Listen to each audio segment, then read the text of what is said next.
pasteur et d'en parler avec nous. Et vu qu'il a à sa possession une commune qui était un instrument, un outil de travail qui était donné aux sacrificateurs, aux serviteurs de Dieu, à défaut d'être prophète, il consultait une commune qui permettait de confirmer les rêves ou les songes ou les visions.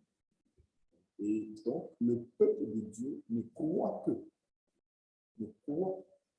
dans ces choses que lorsque le don par l'urine commune, lorsque la parole par l'urine commune aurait confirmé ces choses. Donc, c'est la raison pour laquelle il est important que nous puissions étudier, parce que la Bible est là, si mon peuple périt, c'est pas manque de connaissance. Donc, on ne sait pas, augmenter le volume à votre niveau ici, c'est bloqué. Ok. Bon. Sinon, j'avais, oui, c'est vrai. Sinon, j'avais, ça va maintenant? J'avais eu un souci avec les directs là, parce qu'il y a des paramètres qui avaient été désactivés, tout ça. Donc, une fois que j'ai calé, je ne veux plus trop mal. J'espère que ça va maintenant. Il y a le pasteur Joseph qui me signalait. Donc, ce matin, nous allons aller directement dans notre thème et puis essayer de finir avec lui. Incluant la tête, nous allons prier le Seigneur et lui demander de nous assister et de bénir cette étude-là et qu'il puisse vraiment éclairer ses enfants, éclairer l'Église, afin que vraiment ce ne soit plus un mystère et que ce soit une révélation qu'ils ont de ces choses et savoir comment les utiliser dans leurs expériences chrétiennes. Donc, c'est important. Et divin Père Céleste, peut-être incliné, nous te sommes reconnaissants pour le contrat de vie. Une fois de plus que tu as révélé, et combien tu es bon, et par ta miséricorde, ta grâce infinie, imméritée, nous sommes encore debout, nous sommes encore vivants, nous sommes encore bien portants, nous, nos familles, nos proches. Tu as écarté de nous, au Père, tout ce qui pourrait être aux yeux de l'ennemi. Et qu'est-ce qu'il y a de plus beau que d'être, Seigneur, en ta présence et d'écouter ta parole et d'étudier et d'attirer des richesses insondables que ni notre or ni notre argent ne peut vraiment acheter. Et je te suis reconnaissant que tu te poses sur ces écritures, que tu aides tes enfants, porte-nous de ton chemin, que nous soyons focalisés sur cette pensée ce matin dans le nom de Jésus-Christ. Amen. Donc, que Dieu soit béni. Et oui, donc nous parlions réellement de rêve.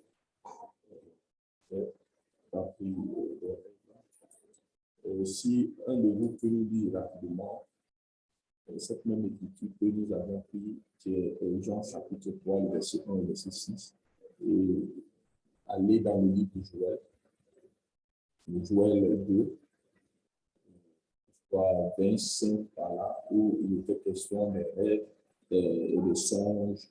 Nous allons introduire nous allons faire un appel et clôturer terminer notre sujet. Si un frère ou une sœur à l'écriture peut nous le lire rapidement, on est en état de s'entraîner, nous allons aller un peu vite.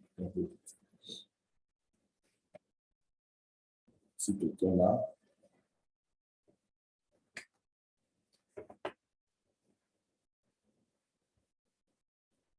si quelqu'un là.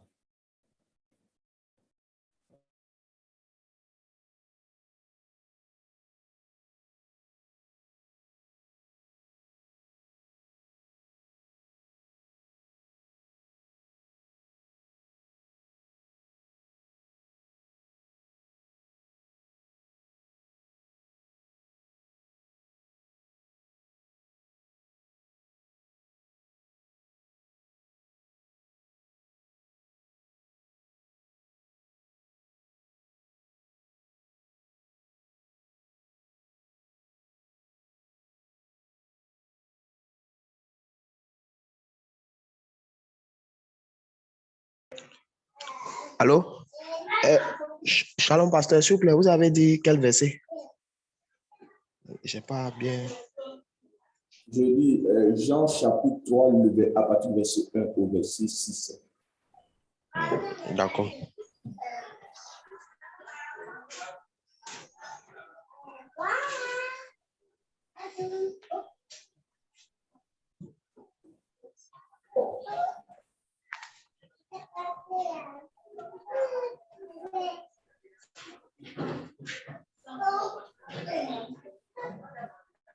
Allez, un peu vite.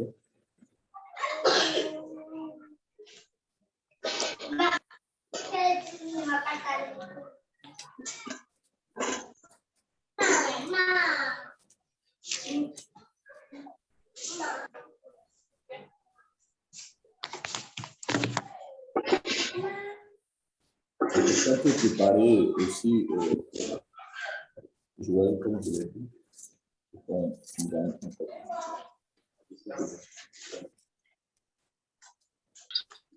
et chaque 40 minutes, là, ça va s'occuper. Et puis, on va relancer parce que c'est un mot gratuit. Shalom, pasteur, je peux lire. Oui. Jean chapitre 3, verset 1 à 6, c'est ça. Mais il y avait un homme d'entre les pharisiens dont le nom était Nicodème, qui était un chef. Celui qui vint à lui de nuit et il dit: Rabbi, nous savons que tu es un docteur de Dieu, car personne ne peut faire ces miracles que tu fais si Dieu n'est avec lui. Jésus répondit et lui dit: en vérité, je te dis, si quelqu'un n'est né de nouveau, il ne peut voir le royaume de Dieu. Nicodème lui dit: comment un homme peut-il naître quand il est vieux? Peut-il entrer une seconde fois dans le sein de sa mère et naître? Jésus répondit: en vérité, je te dis, si quelqu'un est né d'eau et de l'esprit, il ne peut entrer dans le royaume de Dieu. Okay. Verset 6 avant. Verset? Allons jusqu'au verset 6.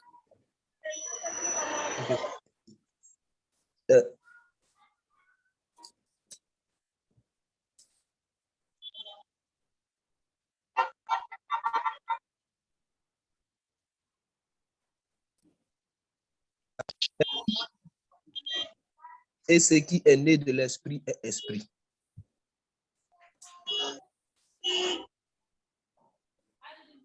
Oui, allons jusqu'au verset 6. Ne t'étonne pas de ce que je t'ai dit. Il vous faut être né de nouveau. Ok. Je dis jusqu'au verset 6.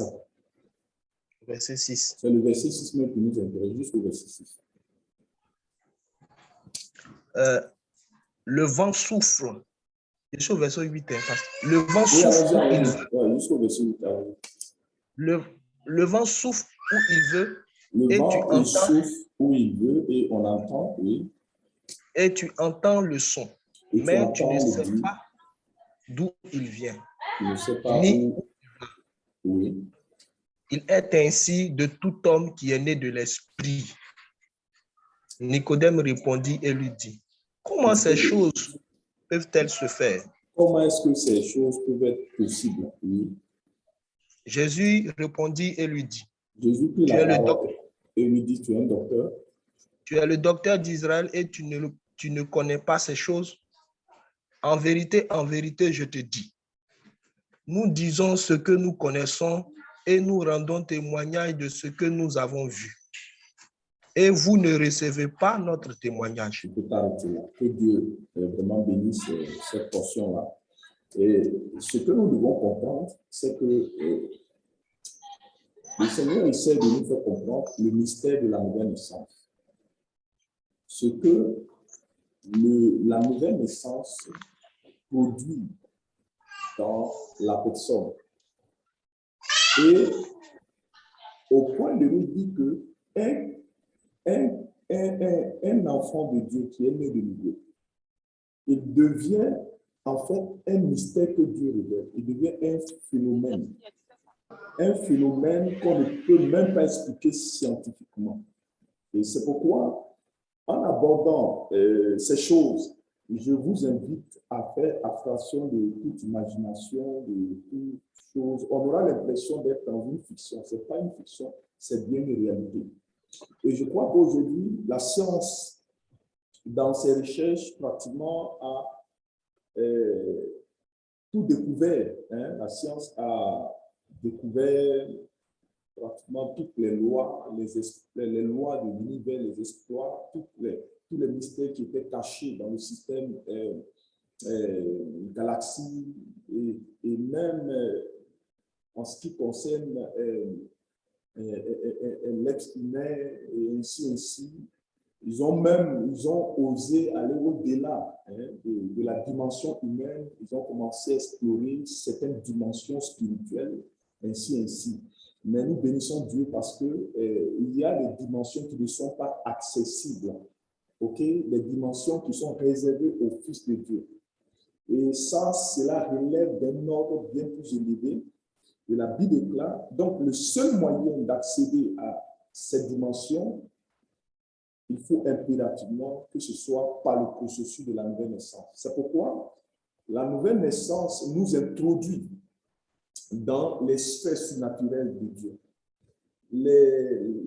Par la nouvelle naissance, nous devenons des êtres doubles. Le premier être qui, lui, par la première naissance, est une personne physique dotée de 5 sens, dotée d'une conscience, qui le montre qu'il est un être humain, ainsi, et de par là, il lui donne vraiment de posséder certaines capacités et de vivre d'après les lois humaines, d'après les lois qui régissent cette dimension. Et raison pour laquelle Dieu, comme nous le savons, l'a placé dans ces 3 dimensions, la matière, le temps et la lumière cosmique. Voici en fait l'environnement dans lequel cet être humain-là, et il est appelé à évoluer, il est appelé à se développer. Et donc, quand il quitte maintenant cette dimension-là, amen, quand il quitte cette dimension-là, et tout ce qui relève, tout ce qui le concerne, en ce qui concerne cette dimension humaine, elle ne va nulle part, puisqu'elle est réservée uniquement à cette dimension. Et qu'est-ce qui doit se passer? Et il doit maintenant déposer cet être-là, qui est en fait un vêtement, qui est en fait un temps dans lequel il vit, une maison dans laquelle il vit, un appartement dans lequel il vit. Et Dieu, là, il est obligé de laisser ce vêtement-là. Il est obligé de se dédoubler. Il est obligé maintenant de laisser ce corps-là et maintenant, par le moyen de la mort, entrer dans un voyage spirituel et aller vers d'autres dimensions. Alors, c'est la raison pour laquelle, jusqu'à ce que nous ne naissons de nouveau, cette dimension surnaturelle de Dieu, cette dimension bénie ne nous est pas accessible.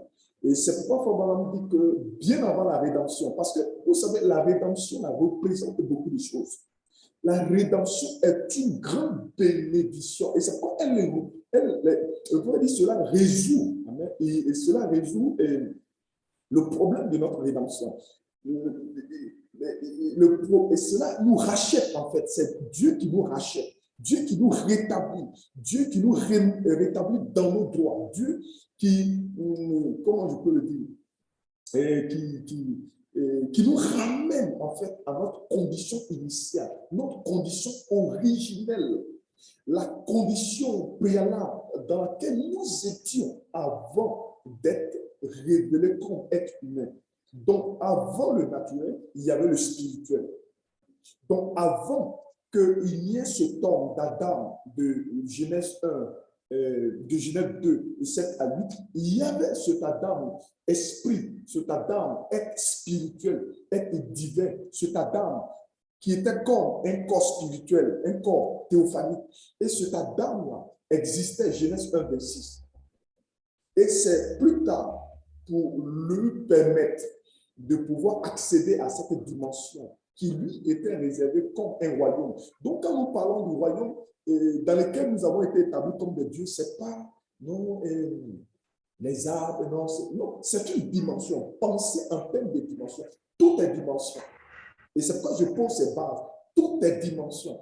Donc, la dimension humaine relève ou relevait du pouvoir d'Adam. Adam était censé avoir le contrôle total sur cette dimension, et d'où son royaume, d'où vraiment son autorité, d'où sa gouvernance. Donc, aucun être vivant dans cette dimension n'était hors de son contrôle. Et d'ailleurs, c'est la raison pour laquelle, lorsque le Fils de Dieu, Christ, a été manifesté, il nous a donné, il a été pour nous comme une image, une projection de ce que nous étions nous-mêmes. Et c'est pourquoi la Bible parle, il était la révélation, il était l'image du Dieu invisible, l'image que le Père a projetée au travers de cette personne comme un miroir dans lequel chacun de nous pouvait se voir, dans lequel chacun de nous pouvait se reconnaître. C'est pourquoi nous disons, et la Bible dit que nous sommes une partie du mystère. Nous sommes une partie de Christ.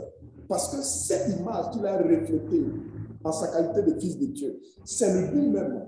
Comme elle était une partie d'Adam, elle était une partie d'Adam, ainsi l'épouse est une partie de l'époux. Ainsi, nous sommes une partie du mystère entier de la piété. Qui est Dieu? Donc, Christ, en se révélant, Dieu, en se révélant en Christ, en fait, qu'est-ce qu'il faisait? C'est nous qu'il dévoilait. Il montrait ce qu'il avait bien voulu que nous soyons en Adam, mais qu'Adam est échoué et Dieu a rétabli son plan. Dieu l'a rétabli en prenant la forme du second Adam et se manifestant en nous. Donc, nous sommes un phénomène. Nous, faites abstraction oublier cet homme physique, oublier Quadro et tous ces choses. Non. Mais, comme nous le disons, qui s'attribue, nous avons continué. Nous avons continué. Je pose des bases pour que nous puissions entrer directement et que nous avons continué ce que nous étions réellement en tant qu'attribut et que Dieu devait manifester, contrairement à Jésus, qui a respecté l'ordre, le processus par lequel Dieu révèle ses attributs. Donc, Christ, l'attribut, il a pris la forme de la théophanie, et de la théophanie, qui est le logos, il a pris la forme humaine. Et ce qui faisait que, de par sa naissance, il était positionnellement manifesté comme fils de Dieu. Ce que nous n'étions pas. Donc, de l'attribut, nous sommes venus directement dans la chair. Et donc, ce qui fait que le prophète dit, notre subconscient, qui est cette âme, a été enveloppé d'un voile. Et c'est pourquoi la Bible déclare dans 2 Pierre 3, c'est mais que lorsque nous nous convertissons, que Dieu ôte le voile. Et c'est la raison pour laquelle il dit, maintenant, nous regardons à notre identité comme de par un miroir, comme à travers un miroir qui est la parole de Dieu. Le miroir qui est la révélation. Donc, quand on nous parle, on voit ce dont il est question. Oui, pensée, une image se forme dans notre esprit. Dieu nous projette une photographie. Il nous montre l'album. Il nous montre, nous, notre image dans l'album, notre photo dans l'album. On dit, en réalité, voici ce que tu es. Mais comme c'est au travers d'un miroir, on a l'impression que ce n'est pas encore réel, c'est abstrait, ce n'est pas encore tangible. Et ce qui est bien plus tangible, c'est ce que nous sommes ici. Ça, c'est du concret. Mais ce que nous oublions, en fait, ce n'est pas la même chose. Ce qui est ici, le concret, ça, c'est une dimension. C'est tout à fait logique que nous percevons ce monde bien plus réel et bon, comme étant une vérité concrète par rapport aux autres vérités qui nous sont révélées par le moyen de la parole, par le moyen de l'esprit. On prend cela comme quelque chose qui n'est pas encore réel. Mais nous oublions qu'il s'agit là d'une autre dimension. Donc, tu ne peux pas aller parmi dans la vie, comment on le dit, peut-être, prenons, dans la vie, comment je peux appeler ça?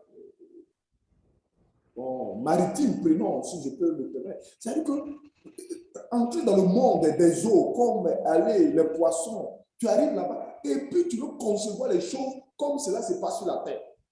Ça ne marchera pas. C'est un autre monde, c'est une autre réalité, c'est d'autres lois auxquelles tu dois être soumis. Ici, nous sommes dans une dimension du tangible, du concret, du réel. Ça, c'est notre réalité humaine. Ce qui n'est pas semblable lorsque maintenant nous nous déportons, nous entrons dans d'autres dimensions. Et ce qui fait que ne prenez pas la dimension de l'esprit comme étant la dimension humaine. Là, vous êtes en train de passer à côté et c'est ce qu'on appelle l'incrédulité parce que tu ne comprends pas comment ces lois, comment ces choses fonctionnent. Ici, tu es une dimension, ou du moins, ce monde dans lequel tu vis est une dimension. Le toucher, l'huile et toutes ces choses. Et cette conscience, la conscience humaine, et tu es conscient et tout ça. Et c'est une dimension, mon frère. Mais bien au-delà, comme les êtres qui vivent dans les eaux, comme les êtres qui vivent dans l'air, ils sont soumis à d'autres lois. Ils sont soumis à d'autres réalités. Et leurs réalités ne sont pas nos réalités en tant qu'êtres humains. Les réalités, nous, en tant qu'êtres humains, ne sont pas les mêmes réalités que bien d'autres êtres humains. Donc, c'est pourquoi nous sommes régis par trois dimensions. Ces trois dimensions forment notre réalité. Donc, lorsque nous avons contourné notre état spirituel, nous avons contourné le véritable nous-mêmes, ce tête spirituel. Nous sommes venus par le processus de la chair, donc de la pensée, Elohim, l'attribut, l'être spirituel. Nous avons été placés dans une chair humaine, c'est-à-dire dans trois dimensions. Dieu dit, voici, je vous place dans cette dimension qui régit votre monde. Et c'est de par là que moi, au temps convenable, je vous révélerai. Je révélerai votre véritable identité. Je vous dévoilerai, vous, le véritable moi. Mais pendant ce temps, je retiens cette image, je retiens ce mystère de qui vous êtes. Je ne le libérerai qu'à la fin. Lorsque, je vous aurai racheté, et par la nouvelle naissance, et que je vous aurai rétabli dans l'ordre divin auquel vous appartenez. C'est de par là maintenant, de par cette position que moi maintenant, je vais vous former de par la sémence de votre nouvelle naissance, je vous formerai à l'image véritable de ce qu'est un fils de Dieu.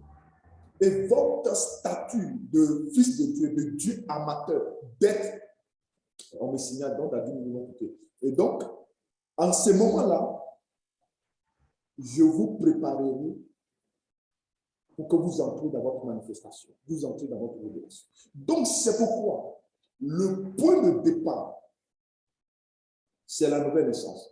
Et il faut maintenant dire que, autrefois,